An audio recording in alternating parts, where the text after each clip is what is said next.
محترم حضرات، ہم سب کے سرپرست مربی ملت حضرت مولانا شاہ محمد جمال الرحمن صاحب مفتاحی دامت برکاتہم العالیہ، جو آج کے ہمارے تربیتی اجتماع کے بھی صدر محترم ہیں، ہمارے درمیان تشریف رکھتے ہیں۔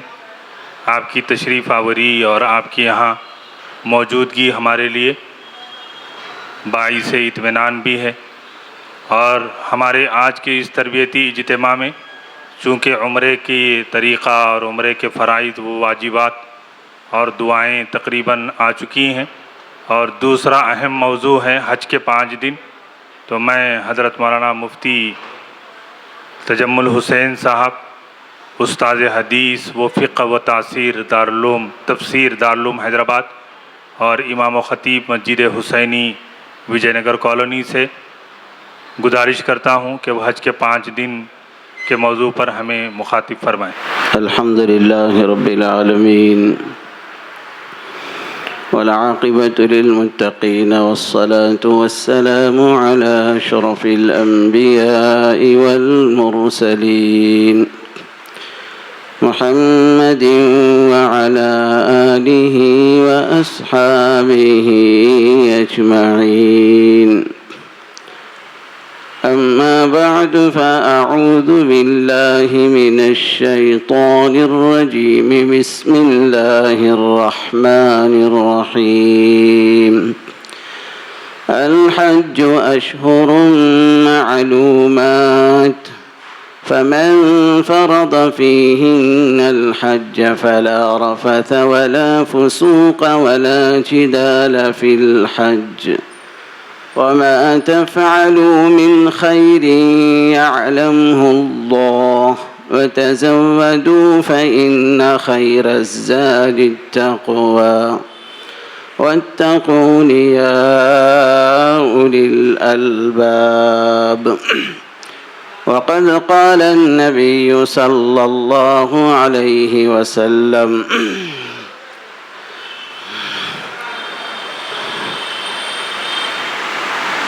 ليس للحج المبرور جزاء إلا الجنة، أو كما قال النبي صلى الله عليه وسلم۔ شاہ نشین پر تشریف فرما شیخ من امیر شریعت آندھرا و تلنگانہ حضرت شاہ صاحب دامت برکاتہم، اور دیگر حاضرین عازمین حج مرد اور خواتین، حج کا اہم ترین عنوان ہے، اور جس مقصد کے لیے ہمارا یہ سفر ہونے جا رہا ہے، احکام شرع کو اور احکام حج کو ملحوظ رکھنا بہت ضروری ہے۔ حج سیکھ کر جانا ہے۔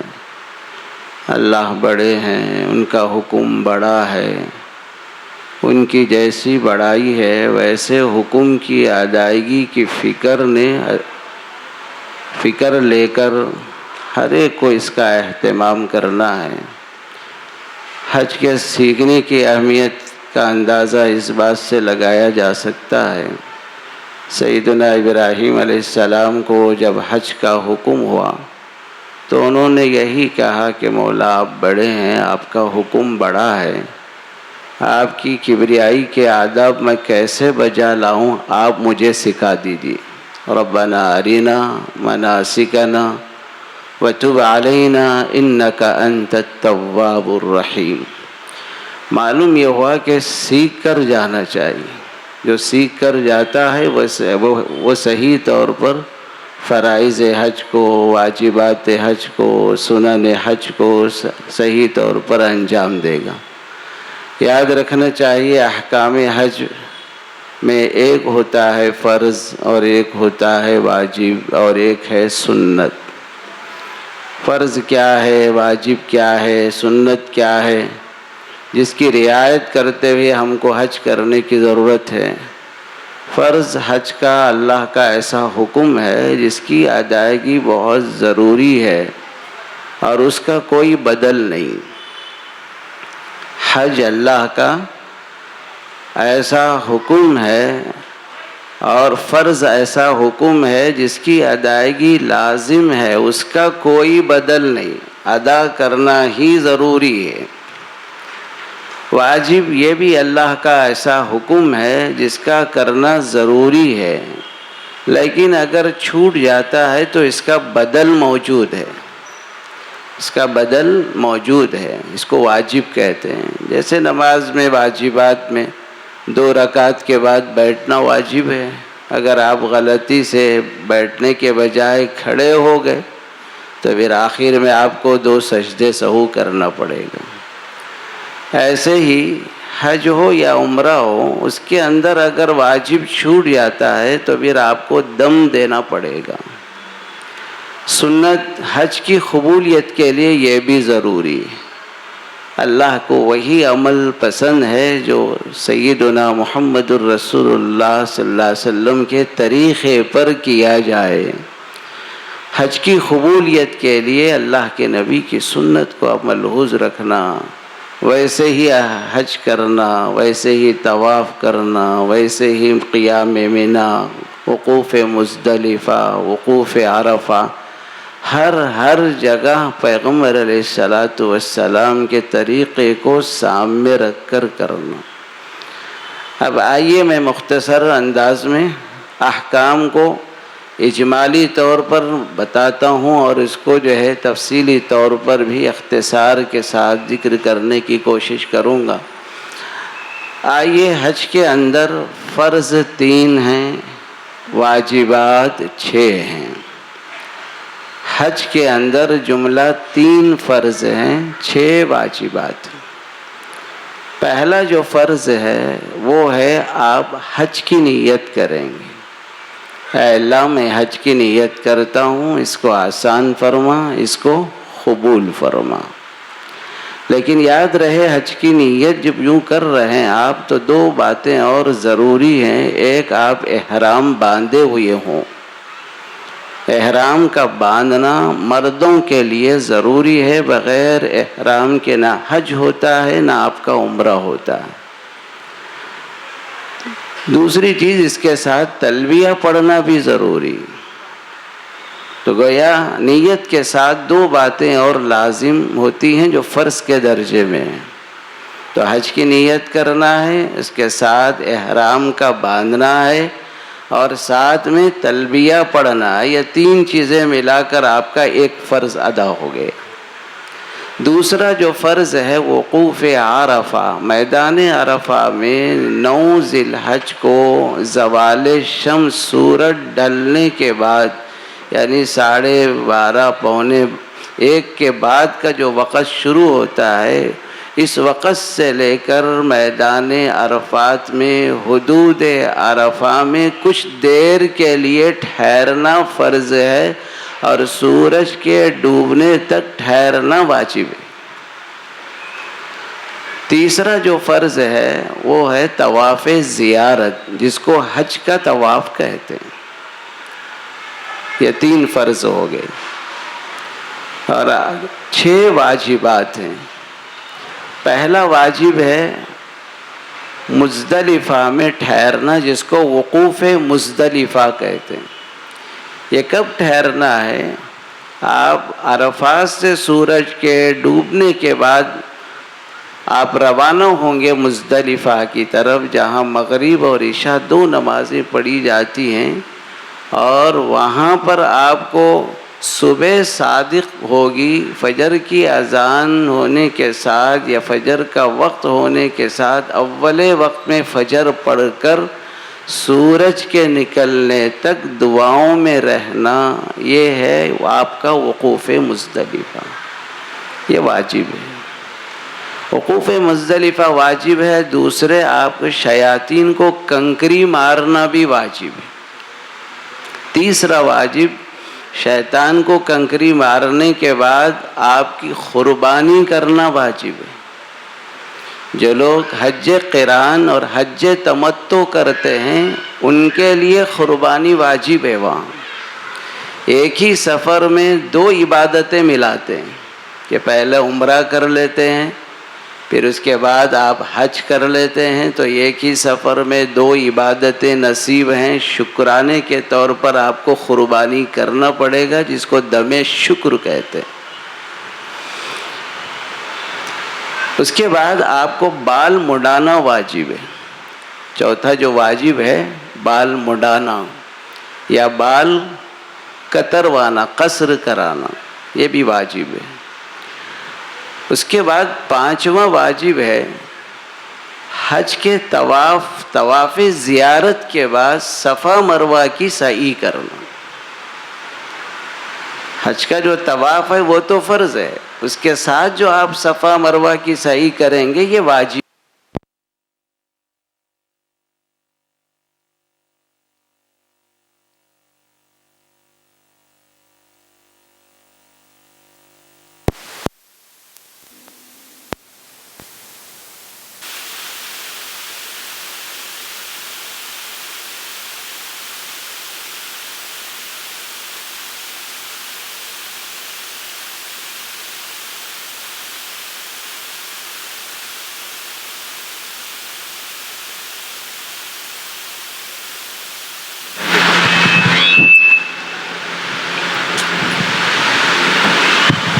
ہلو.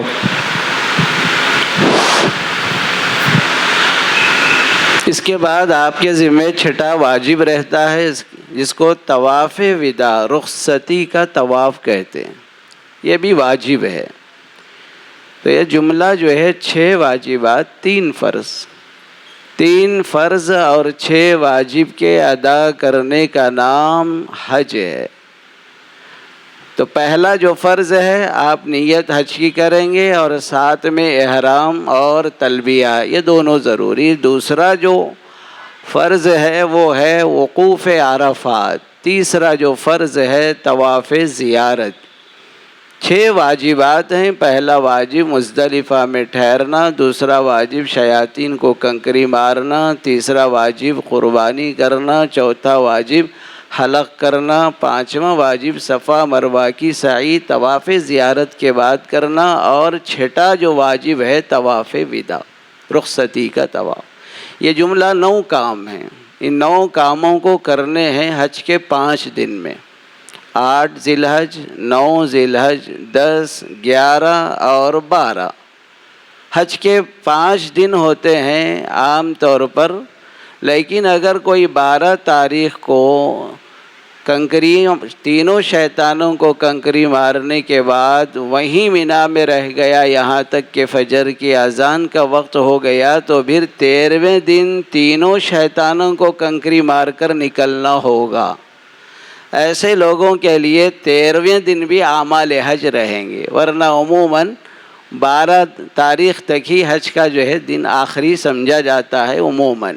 تو 8، 9، 10، 11 اور 12 حج کے یہ 5 دن ہیں.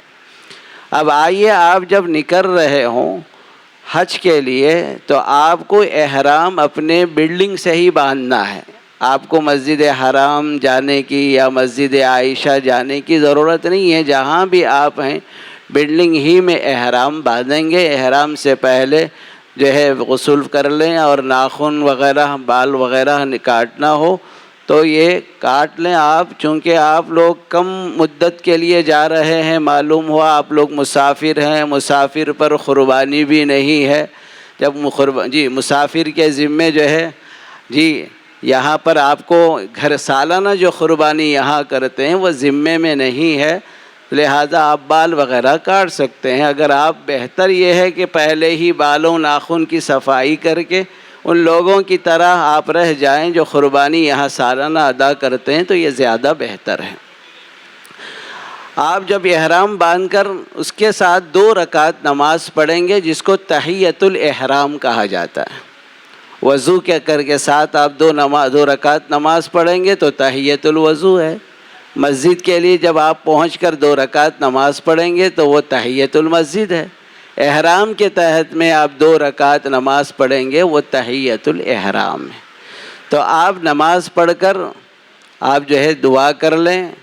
نماز کے اندر پہلی رکعت میں سورہ فاتحہ کے ساتھ سورہ کافرون، دوسری رکعت میں سورہ فاتحہ کے بعد سورہ اخلاص پڑھیں. اب اس کے بعد نماز پڑھ کر دعا کریں گے. اب آپ نیت کر لیں, اے اللہ میں حج کی نیت کرتا ہوں, اس کو آسان فرما, اس کو قبول فرما. اور تلبیہ آپ 3 دفعہ پڑھیں. تلبیہ ہی تلبیہ پڑھنا ہے آپ کو. یاد رہے حجاج کرام, آپ جو ہی حج کی نیت کے ساتھ تلبیہ پڑھیں گے, آپ کو 10 تاریخ کو بڑے شیطان کو کنکری مارنے تک تلبیہ مسلسل پڑھتے رہنا ہے. آپ جب بھی پڑھیں مسنون ہے 3 دفعہ پڑھیں, 3 دفعہ سے کم نہیں. آپ ایک 3 دفعہ میرے ساتھ تلبیہ پڑھ لیں. لبیک اللہم لبیک لبیک لا شریک لک لبیک ان الحمد والنعمت لک والملک لا شریک لک لبیک اللہم لبیک لبیک لا شریک لک لبیک ان الحمد والنعمت لک والملک لا شریک لک لبیک اللہم لبیک لبیک لا شریک لک لبیک ان الحمد والنعمت لک والملک لا شریک لک. معنی بھی آپ کے ذہن میں مستحضر رہنا چاہیے. لبیک حاضر ہوں میں, اللہم لبیک حاضر ہوں میں, اے اللہ. ان الحمد والنعمت لک والملک, بلا شبہ ساری تعریف اور ساری ہی نعمت آپ کی ہے. لا شریک لک, اس میں آپ کا کوئی شریک نہیں. یہاں پیغام ہے حاجی کے لیے, ان الحمد, ہر تعریف اللہ کے لیے ہے. اس لیے حاجی یہ خیال کرے اب میری کوئی تعریف ہونا نہیں, میں حاجی صاحب بن رہا ہوں. بلکہ جب بول دیا اللہ میاں تعریف آپ کی تو ہم تعریف کیوں چاہیں. دوسرا نعمت میں بھی پیغام ہے, وَالنِّعْمَةَ لَكَ, اے اللہ جان دی ہوئی نعمت بھی آپ کی ہے, مال دی ہوئی نعمت بھی آپ کی ہے. دونوں نعمتیں بھی اگر میں خرچ کر رہا ہوں تو میرا کچھ نہیں ہے, سب کچھ دیا ہوا آپ کا ہے. جب آپ کا ہے تو اس کی راہ میں خرچ کیے ہوئے پیسوں پر احسان جتلانا حاجی کے لیے بالکل درست نہیں. انہی کا دیا ہوا جان انہی کی دی ہوئی, مال انہی کا دیا ہوا. تو ان الحمد والنعمت لک والملک, ساری بادشاہت آپ ہی کی ہے اللہ. تو کثرت سے تلبیہ پڑھتے ہوئے آپ مینا کی طرف جائیں گے. فجر کی نماز مکے میں پڑھ کر مینا کی طرف روانہ ہوں گے. اور مینا کی طرف جب جا رہے ہیں کثرت سے تلبیہ پڑھتے ہوئے جائیں, اور اس تصور کے ساتھ کہ سیدنا ابراہیم علی نبینا علیہم الصلاۃ والسلام اپنی محبوب چیزوں کو خدا کی راہ میں قربان کرنے کے لیے چل پڑے ہیں. یہ تصور کے ساتھ کہ اللہ دنیاوی جو ہی چاہتے ہوں, خواہشات ہوں, محبوب چیزیں ہوں, اے اللہ مجھے بھی ابراہیم علیہ السلام کے اسوے کے مطابق قربانی دینے کی توفیق عطا فرما. آپ مینا کی سرزمین میں جب پہنچیں گے آپ کو یہاں 5 نمازیں ادا کرنی, ظہر, عصر, مغرب, عشاء اور فجر. یہ 5 نمازیں آپ کو مینا میں ادا کرنی ہیں, اور کوئی زیادہ کام نہیں ہے. اصل کام تو اس کے بعد آنے والے دن ہے. تو یہاں اللہ کی مصلحت بھی ہے کہ یہاں پر پہنچ کر پہلے آرام کر لو, اس کے بعد کام تم سے لیں گے. پر مینا میں آپ کو تلبیہ کثرت سے پڑھنا ہے, دعاؤں کا اہتمام کرنا ہے. اور جو ہی آپ 9 تاریخ کی فجر مینا میں پڑھیں گے تو حاجی اور غیر حاجی سب کے لیے تکبیر تشریق بھی پڑھنا ہے. حاجی صاحبان آپ ہر نماز کے بعد تلبیہ 3 دفعہ پڑھیں. بلکہ فقہ میں لکھا ہے کہ مسنون یہ ہے حاجی کی جو ہی حالت بدلتی جائے تلبیہ 3 دفعہ پڑھنا. آپ ٹھہرے ہوئے ہیں تلبیہ 3 دفعہ پڑھ لیجیے. ٹھہرنے والا حاجی بیٹھ گیا, حالت بدل گئی, تلبیہ پڑھیے. بیٹھنے والا لیٹ گیا, لیٹنے کے بعد آپ تلبیہ پڑھیے. بستر سے جو ہی اٹھے تلبیہ 3 دفعہ آپ پڑھ لیجیے. نماز کے بعد آپ تلبیہ پڑھ لیجیے. لیکن ایام تشریق میں 9, 10, 11, 12 اور 13 کی عصر تک ہر نماز کے بعد حاجی ہو غیر حاجی ہو تکبیر تشریق اللہ اکبر اللہ اکبر لا الہ الا اللہ اللہ اکبر وللہ الحمد ایک دفعہ آپ کا پڑھنا یہ واجب ہے۔ پہلے تکبیر تشریق پڑھیں گے، بعد میں تلبیہ پڑھیں گے۔ اگر آپ پہلے تلبیہ پڑھیں گے تو پھر تکبیر تشریق کا ثواب ختم ہو جائے گا۔ حتیٰ کہ فقہاء نے یہ تک بھی لکھا ہے کہ تکبیر تشریق کے موقع پر سلام پھیرنے کے بعد بغیر تکبیر کے بات چیت کی، پھر تکبیر پڑھی تو پھر تکبیر کا ثواب نہیں ملے گا۔ متصل کرنا ہے اس کو۔ 9 تاریخ کو آپ فجر کی نماز یہاں پڑھنے کے بعد عرفات کی طرف روانہ ہونا۔ مکے سے آپ مینا پہنچیں گے تو کہیں بعض راستوں سے 3 کلومیٹر مینا چلے جائیں گے، بعض راستوں سے 4 کلومیٹر، لیکن جب مینا سے عرفات کی طرف جائیں گے تو تقریباً 16 کلومیٹر دور ہے۔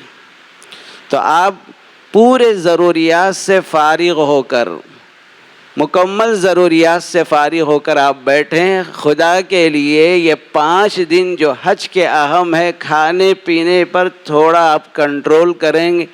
زیادہ آپ کھائیں گے پیئیں گے تو پھر زیادہ جو ہے ٹوائلٹوں کو حاضری دینا پڑے گا۔ تھوڑا سا کنٹرول کریں۔ اس موقع پر آپ کثرت تلبیہ کے ساتھ اور عرفات کی جانب روانہ ہوں گے۔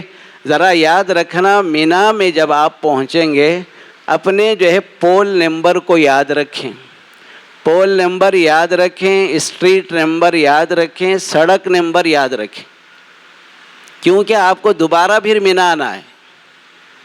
دوبارہ آپ کو پھر مینا آنا ہے تو آپ کو پول نمبر یاد رہے گا اور اس کے ساتھ اسٹریٹ نمبر یاد رہے گا اور سڑک نمبر۔ جو یہ 3 نمبروں کو ذہن میں رکھ لیا وہ کبھی بھٹکے گا نہیں، آسانی سے پہنچ جائے گا۔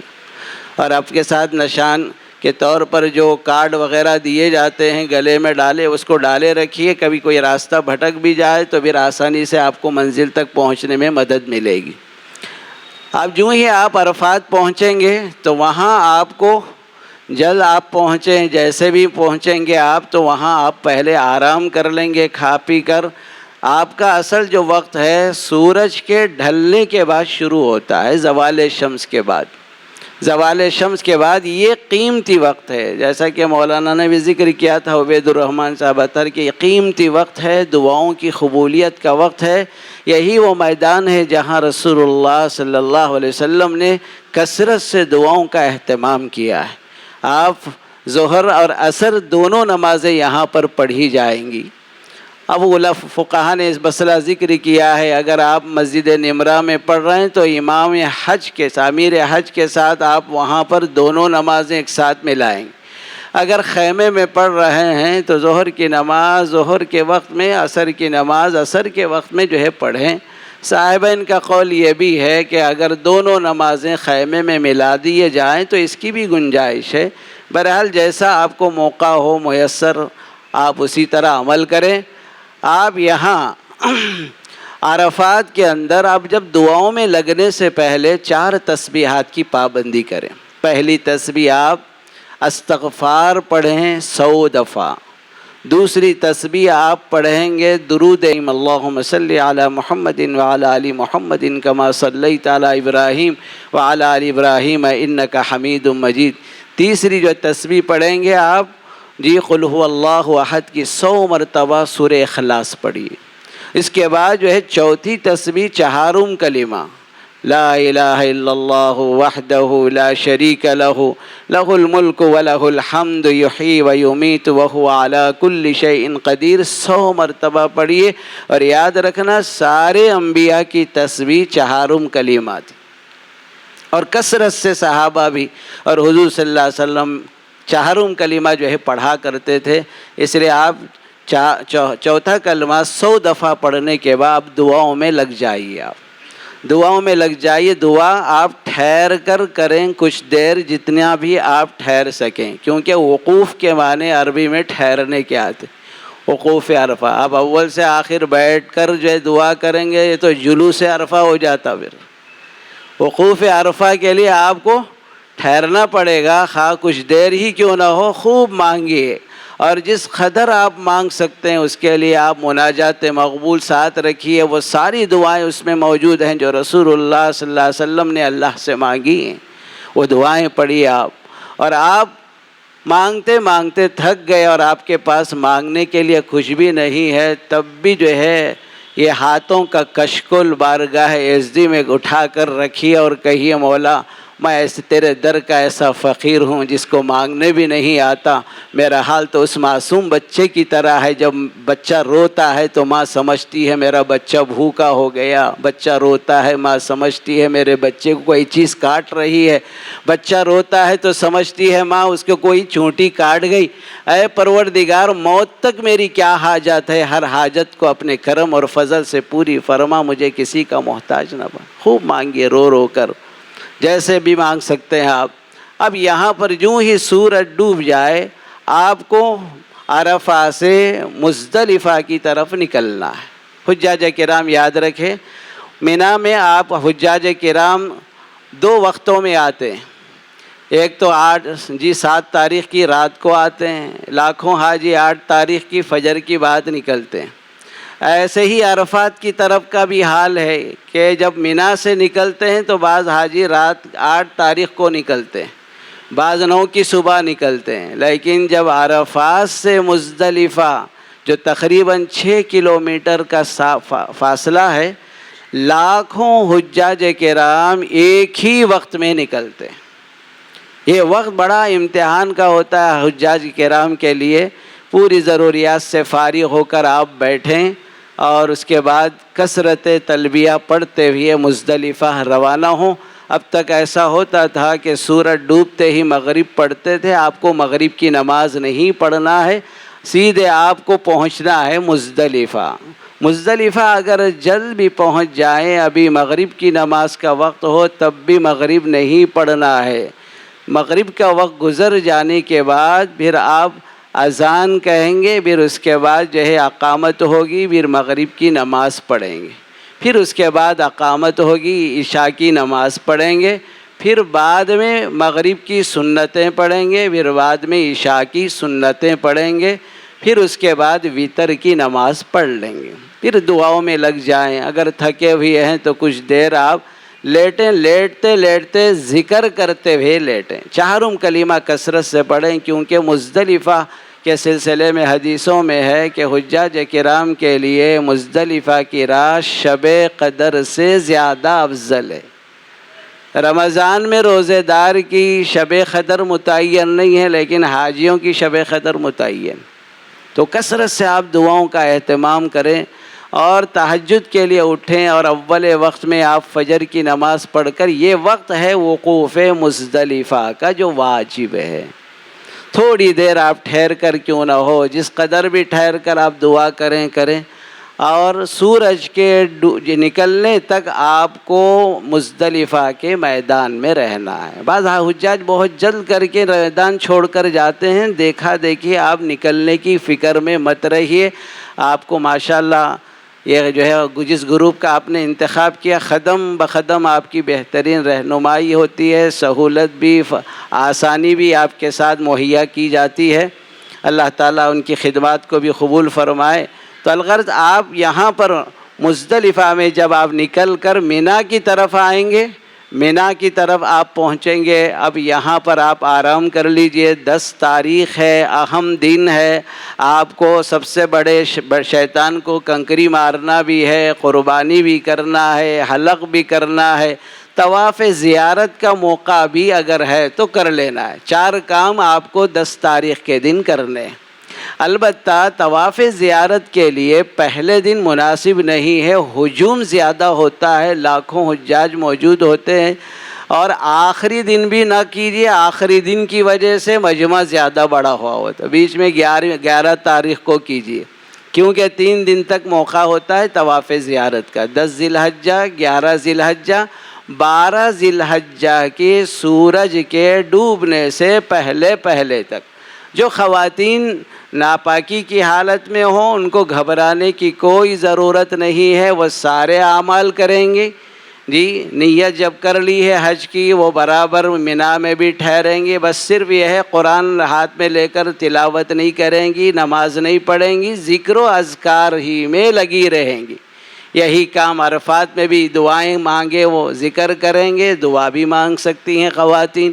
پھر یہی عمل آپ مزدلفہ میں کریں گے، نماز نہیں پڑھنا ہے صرف۔ اب صرف طواف زیارت ان کے لوگوں کے لیے جب پاک ہوں تب طواف زیارت کریں، ان کے لیے کوئی دم بھی نہیں۔ اگر کوئی خاتون جو ہے 13 14 جو ہے ذی الحج کو وہ فارغ ہو جائے پاک ہوتی ہے تو تبھی جو ہے وہ طواف زیارت کریں گی وہ، جی اس پر کوئی دم وغیرہ بھی ان پر لاگو نہیں ہوگا۔ تو بہرحال آپ 10 تاریخ کو پہلے دن شیطان کو کنکری مارنے کا حکم الگ ہے، وقت الگ ہے، اور 11 اور 12 تاریخ کو کنکری مارنے کا وقت الگ ہے۔ 10 تاریخ کو فجر کی نماز سے لے کر سورج کے زوال سے پہلے مارنا افضل ہے، سورج کے ڈھلنے کے بعد سورج کے ڈوبنے سے پہلے تک جائز ہے، رات میں بھی مارنے کی آپ کو گنجائش ہے، سہولت کے ساتھ اب جیسے موقع ہو ویسے آپ جائیں۔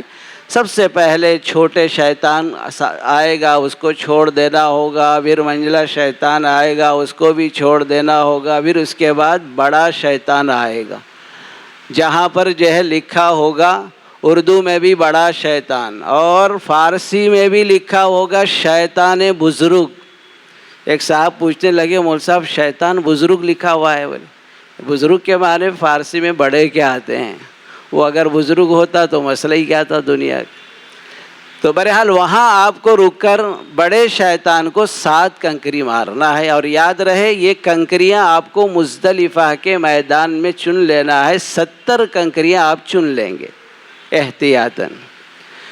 اور ہو سکتا ہے کہیں کوئی اٹھنے بیٹھنے میں کوئی، چونکہ میدان ہے بہت تنگ جگہ ہوتی ہے، کم ٹوائلٹ ہوتے ہیں، کبھی ہو سکتا ہے کوئی میدان میں پیشاب بھی کر دے، احتیاطاً علماء کہتے ہیں کہ اس کو پانی سے دھو لو، پانی سے اس کو دھو لو، اور اس کے بعد جب شیطان کو کنکری مارنے کے لیے پہنچیں گے تو پھر یہ تصور کے ساتھ کہ صاحب اب یہاں سے ہماری شیطان سے دوری اور دشمنی ہے۔ ہمارے حضرت شاہ صاحب بار بار اس مسئلے کو سمجھاتے ہیں کہ زندگی میں حاجی کے بدلنے کا یہ موقع ہوتا ہے کہ عام طور پر گناہ کا جو محرک ہے وہ شیطان ہے اور آدمی کا اپنا نفس ہے، اس لیے شیطان سے دور رہنے کے لیے آپ کنکری مار رہے ہیں، تو آپ کنکری 7 کنکریاں علیحدہ علیحدہ ماریں گے۔ آپ بسم اللہ اللہ اکبر رغما للشیطان ورضا للرحمن، یعنی بسم اللہ اللہ اکبر شیطان کو ذلیل کرنے اور رحمان کو خوش کرنے کے لیے کنکری مار دو۔ 7 کنکری ماریں، کنکری آپ کی نہ ایک دم بڑی ہو نہ چھوٹی ہو، جی کابلی چنے کے مماثل بڑی یا کھجور کی گھٹلی کی طرح ہو، اس طرح یہ کنکریاں آپ رکھیں گے۔ 7 کنکریاں مارنے کے بعد آپ کو دعا نہیں کرنا ہے، بغیر دعا کے آپ اپنے سیدھے جو ہے آپ ٹینٹ میں آ جائیں گے۔ آپ اس کے بعد قربانی کا عمل کنفرم ہو جائے تب اس کے بعد آپ بال مڈائیے، کیونکہ بعض علماء نے قربانی کے عمل میں شیطان کو کنکری مارنے، قربانی کا عمل، پھر بال مڈانا، یہ 3 کے اندر بھی ترتیب واجب ہے، اس کے اندر کوئی چیز مقدم نہ ہونے پائے، اس کا اہتمام کرنا۔ اس کے بعد یوں ہی جب اطلاع ملی کہ قربانی ہو گئی، آپ مینا کے ہی میں آپ بال مڈالیں گے۔ یوں ہی بال آپ کے منڈ گئے تو آپ کی پابندیاں ختم ہو گئیں سوائے میاں بیوی کی پابندی کی۔ میاں بیوی کی پابندی ایک دوسرے کے لیے حلال ہونے کا طواف زیارت کے بعد ہے۔ آپ جو ہی بال مڈا لیا، آپ ناخن بھی نکال سکتے ہیں، آپ کپڑے بھی بدل لیں، آپ خوشبو بھی لگا لیں، ساری چیزیں کی آپ کو جو ہے گنجائش رہے گی۔ اب اس کے بعد طواف زیارت کو 10 کے بجائے 11 تاریخ کو آپ کر لیجئے۔ 11 اور 12 کو شیطان کو کنکری مارنے کا طریقہ یہ ہے، اس کا وقت جو ہی 11 تاریخ کو سورج نکل کر جب ڈھل جاتا ہے بیچ میں آ کر، تو یہاں سے آپ کا وقت شروع ہو جاتا ہے، یعنی ظہر کے بعد آپ کو کنکری مارنا ہے۔ اس میں تینوں شیطانوں کو کنکری مارنا ہے۔ سب سے پہلے چھوٹے شیطان کے پاس پہنچیں گے، 7 کنکری ماریں گے، بسم اللہ اللہ اکبر، شیطان کو ذلیل کرنے، رحمان کو خوش کرنے کے لیے کنکری مارتا۔ اس طرح 7 کنکریاں ماریں گے، آگے بڑھیں گے، قبلہ رخ ہو کر دعا کریں گے۔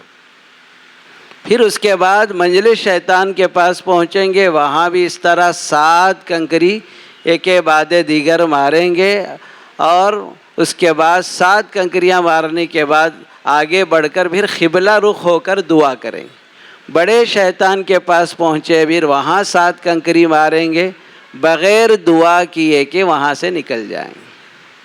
پھر اس کے بعد آپ کے 12 تاریخ کو بھی سورج ڈھلنے کے بعد، یعنی ظہر کے بعد، آپ کو تینوں شیطانوں کو 7 کنکری مارنا ہے، اسی ترتیب پر جیسا کہ آپ نے 11ویں تاریخ کو کیا ہے۔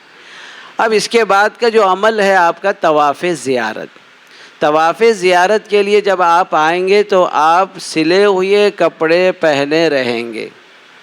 اب آپ کو طواف زیارت میں صرف رمل کرنا ہے، یعنی پہلے 3 چکروں میں پہلوان کی طرح اکڑ کر چلنا ہے، 4 میں نارمل چلنا ہے، 4 میں نارمل چلنا ہے۔ پھر اس کے بعد 2 رکعت نماز پڑھیں گے، اس کے بعد دعا کریں گے، زمزم پر آئیں گے، زمزم پیئیں گے، پھر آپ صفا مروہ کی سعی کے لیے آئیں گے، اور وہاں پھر صفا پر نیت کر لیں گے، اے اللہ میں اب صفا مروہ کی سعی کی نیت کرتا ہوں، آسان فرما، قبول فرما۔ اس طرح 7 چکر آپ صفا مروہ کی سعی کی اسی طریقے پر کریں گے جس طریقے پر آپ کو عمرے میں بتایا گیا تھا۔ تو آپ اس سے فارغ ہو گئے، تو اب ایک عمل آپ کا رہ جاتا ہے، وہ واجب الطواف۔ واجب الطواف والا جو عمل ہے، جی، جو طواف وداع والا جو عمل ہے، وہ آپ پہلے بھی کر لیں، جیسے سہولت ہے، یا نکلنے سے پہلے موقع ہو تو آپ طواف وداع 7 اس کے اندر آپ کو چکر کرنا ہے، پھر نماز پڑھ کر دعا کر لینا ہے۔ اب اس سلسلے میں کچھ جو ہے ضروری جو مسئلے ہیں، جو ممنوعات احرام میں آپ کو بتا دیتا ہوں، اس کو ذہن نشین کر لیں کہ جو ہی آپ نے احرام میں حج کی نیت کر لی، احرام باندھ لیا اور نیت ہو گئی آپ کی، تو اب یہاں سے پابندی شروع ہو جاتی۔ اسی لیے پلین میں آپ پہنچنے کے بعد اطمینان سے کھا پی کر، جب پوری طرح اطمینان ہے، کہیں آنکھ نہ لگ جائے، اس سے پہلے آپ نیت کریں گے، اس سے پہلے آپ نیت کریں۔ جو ہی آپ نیت کریں عمرے کی یا حج کی، آپ پر پابندیاں لاگو ہو جاتی۔ پابندیاں کتنی ہیں؟ جملہ 13 پابندیاں ہیں، جملہ 13 پابندیاں ہیں، اس کو ذہن نشین رکھیں۔ 10 پابندی وہ ہیں جس میں مرد اور عورت دونوں مشترک ہیں۔ 10 پابندیاں مرد اور عورت دونوں کے درمیان مشترک ہے۔ 3 پابندی مرد کے لیے ہے، عورتوں کے اس کے خلاف ہے۔ آئیے، پہلی پابندی، چہرے کے اوپر کوئی کپڑا ڈالے نہیں رکھنا ہے، مرد ہو یا عورت ہو۔ البتہ عورتوں کے لیے یہ حکم ہے کہ کیپ پہن کر اوپر سے نقاب ڈالیں گی، جس سے پردے کا پردہ بھی ہو جائے گا اور ساتھ میں کپڑا چہرے پر نہیں لگے گا۔ موجودہ زمانے میں ایک نیا مسئلہ وہاں کھڑا ہو رہا ہے، وہ ہے ماسک کا لگانا۔ یاد رکھیں حجاج کرام، ماسک لگانا حالت احرام میں یہ آپ کے پورے چوتھائی چہرے کو ڈھک دیتا ہے، چوتھائی چہرے کو ڈھک دیتا ہے۔ مسلسل آپ اگر 24 گھنٹے تک اپنے 12 گھنٹے سے زائد آپ اپنے ماسک لگائے رکھا ہے، تو فقہا نے اس کے اوپر دم واجب ہونے کا حکم لگایا۔ اس لیے آپ مسلسل نہ پہنیں، جبھی بھی پہنے کچھ، اگر 1 گھنٹہ یا اس سے زائد آپ نے پہنا ہے تو 1.25 کلو گیہوں صدقہ کریں۔ اگر 1 گھنٹے سے کم پہنا ہے تو 1 مٹھی بھر گیہوں، 1 کھجور یا 1 روٹی صدقہ کر دیں۔ سمجھ میں آ گئی بات؟ اب وہاں پر داخل ہونے کے موقع پر آپ کو تھوڑا سا ماسک پر زور دیا جاتا ہے، تھوڑی دیر کے لیے آپ پہن رہے ہیں، نکال رہے ہیں، کوئی حرج نہیں، لیکن مسلسل پہننے کا اہتمام نہ کریں۔ خوشبو کے مسئلے میں سینیٹائزر کا مسئلہ کھڑا ہوتا ہے۔ یاد رکھیں، اگر خوشبو تیز ہے اور آپ نے دونوں ہاتھوں پر لگا لیا ہے تو فقہا اس پر دم کو واجب قرار دیتے ہیں۔ اگر خوشبو ہلکی ہے تو پھر صدقہ واجب ہوگا، 1.25 کلو گیہوں۔ عام طور پر تیز خوشبو نہیں ہوتی، لہٰذا اگر لگانے کی نوبت آئی تو ایک صدقہ آپ دے دیں۔ بعض علماء یہ کہہ رہے ہیں نہیں صاحب یہ دوا ہے، دوا کا علاج کسی بھی بیماری ہے، بیماری کا جو ہے علاج کسی بھی دوا سے کیا جا سکتا ہے، اس کے اوپر صدقہ لاگو نہیں ہوتا، پر وہ بیماری کے بارے میں خود اختلاف ہے۔ اس لیے بہتر یہی ہے کہ آپ احتیاط یہ ہے کہ آپ اگر کسی وجہ سے سینیٹائزر استعمال کریں تو 1.25 کلو گیہوں صدقہ دے دیں، یہ ذہن میں رکھنا۔ تو پہلی پابندی چہرے کے اوپر کپڑا ڈالے نہیں رکھنا ہے، نہ مرد کو نہ عورت کو۔ دوسری پابندی بال نہیں توڑنا۔ تیسری پابندی جو نہیں مارنا۔ چوتھی پابندی ناخن نہیں کاٹنا۔ پانچویں پابندی خوشبو نہیں لگانا۔ چھٹی پابندی میاں بیوی کے درمیان میں جو بے حیائی کی باتیں یا بے حیائی کے کام ہوتے ہیں وہ نہیں کرنا۔ اور ساتویں پابندی ہے کسی قسم کا گناہ، جھوٹ، غیبت، چغلی وغیرہ عام دنوں میں نہیں کرنا ہے، حج کی حالت میں بدرجہ اولا نہیں کرنا۔ اور آٹھویں پابندی کسی قسم کا کوئی جھگڑا نہیں کرنا ہے۔ نویں پابندی وہاں کے شکاری جانوروں کا شکار نہیں کرنا ہے۔ 10ویں پابندی وہاں خودرو جو درخت گھاس ہے اس کو نہیں توڑنا ہے، وہاں کے خودرو جو ہے پھل پودے ہیں ان کو اپنی ہاتھوں سے نہیں کاٹنا۔ یہ تو کتابوں میں ذکر کیا جاتا، اب تو موقع ہے ہی نہیں۔ یہ 10 پابندیاں مشترکہ مرد اور عورت دونوں کے درمیان، حجاج کرام گڑبڑ کہاں کرتے ہیں، جو ہی جدہ پہنچ گئے، استنجا سے فارغ ہو گئے، باہر آ کر دیکھا تو ہینڈ واش جو ہے رکھا ہوا ہے، آپ جو ہے مار دیے، دونوں ہاتھوں کو لگا کے رگڑ دی ہوگی۔ اللہ جزائے خیر دے فقہا کو، انہوں نے یہ کہا کہ وہ لکوڈ میں خوشبو زیادہ تیز نہیں ہوتی، ہلکی ہوتی ہے، 1.25 کلو گیہوں صدقہ دینا پڑے گا اگر ایسا کیا ہے آپ نے، اس سے پرہیز کرنا ہے آپ کو۔ تو بہرحال 3 اور پابندیاں ہیں جو مرد کے لیے ہیں، تو اس کا الٹا عورتوں کے لیے۔ پہلی پابندی مرد کے لیے، جہاں مرد چہرہ کھلا رکھے گا سر بھی کھلا رکھے گا، سر پر ٹوپی نہیں اور رومال دستی کچھ نہیں ڈالنا، سر کھلا رکھنا ہے۔ اس کے برخلاف عورتوں کو سر کے بالوں کو ایسے ڈھانپنا ہے کوئی بال دکھائی نہ دے، لیکن وضو کرنے کے موقع پر وضو کے لیے نکال کر آپ وضو کریں گے۔ غسل کی حاجت پیش آ گئی، غسل کرنا ضروری سمجھتے ہیں تو ایسے موقع پر کھول کر آپ پانی ڈال سکتے ہیں، منع نہیں۔ دوسری پابندی مرد کے لیے سلے ہوئے کپڑے نہیں پہننا، معتاد طریقے کے کرتا ہے، پاجامہ ہے، بنین ہے، انڈر ویئر ہے، ایسی جو چیزیں ہیں جو سلی ہوئی عام طور پر پہنی جاتی ہیں وہ پہننا منع ہے۔ لیکن بعض سلی ہوئی چیزیں استعمال کرنا منع نہیں ہے، سلا ہوا بیلٹ باندھنا آپ کے لیے جائز ہے، سلی ہوئی چپل پہننا بھی گنجائش ہے، سلی ہوئی تھیلی کا پکڑنا بھی آپ کے لیے درست ہے، سلی ہوئی بیڈ کا بچھانا، سلے ہوئے تکیے پر لیٹ جانا۔ بعض لوگ اتنا مبالغہ کرتے ہیں، حاجی صاحب تکیہ سلا ہوا ہے بولتے، جو حاجی صاحب اٹھا کے پھینک دیے، عجیب عجیب قصے ہوتے ہیں۔ تو بہرحال یہ پہننے کی چیز الگ ہے، استعمال کی چیز الگ ہے، یہ ذہن میں رکھ لیجئے۔ سلے آخری تیسری جو پابندی ہے مرد کے لیے، عورتوں کے لیے یہ حکم ہے کہ وہ ہر سلا ہوا کپڑا پہن سکتی ہیں، عورتوں کے لیے منع نہیں ہے وہ سارے سلے ہوئے کپڑے پہنیں گی۔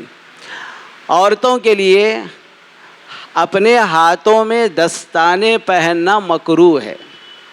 پیروں میں خواتین موزہ پہن سکتی ہیں پر ہاتھوں میں دستانے نہ پہنیں، مکروہ لکھا ہے کتابوں کے اندر۔ آخری تیسری جو پابندی مرد کے لیے، حالت احرام میں ابھری ہوئی جو ہڈی ہے آپ کے قدم کے بیچ کی ہڈی بھی ہے اور کنارے کی جو ہڈی ہے جس کو ٹخنا کہا جاتا ہے وہ کھلا رہنا ہے، اس لیے سلیپر چپل پہنے حاجی صاحب۔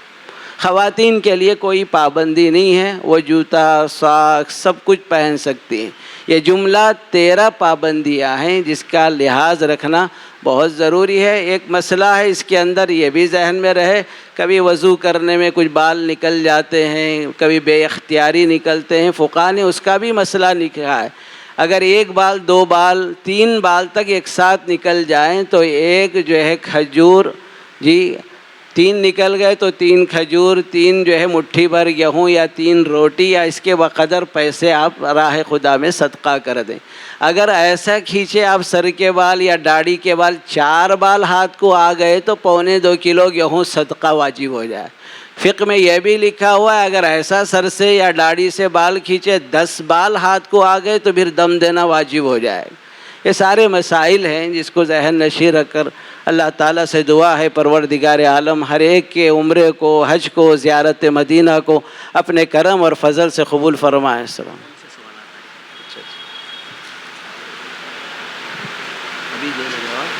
ابھی دینا ہے؟ حج 3 قسم کے ہیں تو ہم کون سی نیت کر کے نکلیں سوال ہے۔ تو بہتر یہی ہے کہ حج تمتع کے نیت سے آپ نکلیں گے۔ اور یہ بھی سن لیں ایسی خواتین جو کن کو اندیشہ ہے ناپاکی کا اندیشہ ہے اور حج کے لیے دن مختصر ہیں، کبھی ایسا ہو جاتا ہے جاتے ہی آپ کو 1 دن یا 2 دن باقی ہیں، اس کے بعد تیسرے دن حج شروع ہونے والا ہے۔ ایسی عورتیں جو ایام میں آنے کا اندیشہ ہے تو ان خواتین کو چاہیے کہ حج کی نیت کا احرام باندھ لیں، حج افراد کریں۔ وہ کیوں؟ اگر عمرے کی نیت سے احرام باندھے آپ جو ہی اب دوسرے تیسرے دن حج کے لیے نکلنا ہے ناپاکی کی حالت میں، پھر ہوگا کیا؟ عمرے کا احرام آپ کو کھول کر اب حج کی نیت کرنا پڑے گا اور عمرہ چھوڑنے کی وجہ سے دم واجب ہو جائے گا۔ یہ مسئلہ ہے۔ حج سے پہلے کا عمرہ اگر کسی وجہ سے نہ ہو سکے اس کا کیا حل ہے؟ تو آج حج افراد کر لیں، کوئی گناہ تو نہیں ہے آپ چھوڑ دینے سے عمرہ۔